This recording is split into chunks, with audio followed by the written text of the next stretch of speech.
भारत ने संयुक्त राष्ट्र सभा में रूस के प्रति निंदा के समर्थन में भाग नहीं लिया है, जिससे पूरी दुनिया की निगाहें भारत की तरफ टिक गई है।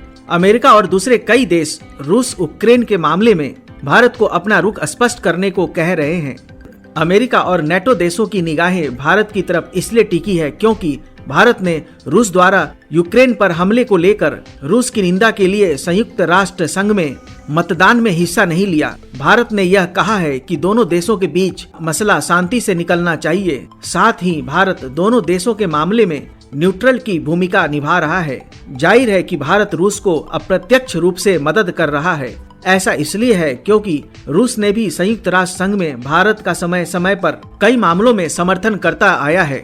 कई देशों में भारत के इस कदम को लेकर भारत की आलोचना भी हो रही है। इसी बीच फ्रांस की तरफ से भारत के इस रुख पर अप्रत्याशित समर्थन मिला है। यह चौंकाने वाली बात इसलिए है क्योंकि फ्रांस नेटो का एक सदस्य देश है और सभी नेटो देश रसिया की कड़ी आलोचना कर रहे हैं। साथ ही साथ कई प्रकार के कठोर आर्थिक प्रतिबंध भी लगा चुके हैं। फ्रांस ने रसिया यूक्रेन मामले में भारत के अपने स्टैंड को जायज ठहराया है और कहा है कि भारत एक जिम्मेदार देश है और भारत को क्या करना चाहिए और क्या नहीं करना चाहिए इसका फैसला भारत को करना है और इस बारे में किसी भी देश को हस्तक्षेप करने की जरूरत नहीं होनी चाहिए। भारत में फ्रांस के दूत इमैनुअल लेनाइन ने कहा है कि इस समय पूरा विश्व गंभीर संकट से गुजर रहा है और भारत पूरे विश्व के लिए बहुत ही महत्वपूर्ण है। इस समय भारत का सपोर्ट पूरे विश्व में बहुत ही अहम है।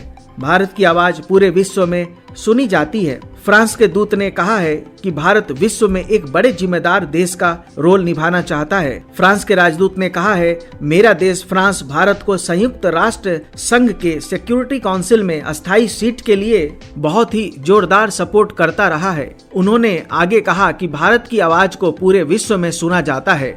भारत दुनिया के सबसे बड़े लोकतंत्र के नाते पूरी दुनिया में एक खास जगह बना पाया है। जाहिर है कि इस समय नेटो के एक बड़े सदस्य देश से इस तरह का समर्थन मिलना भारत के लिए बड़ी बात है।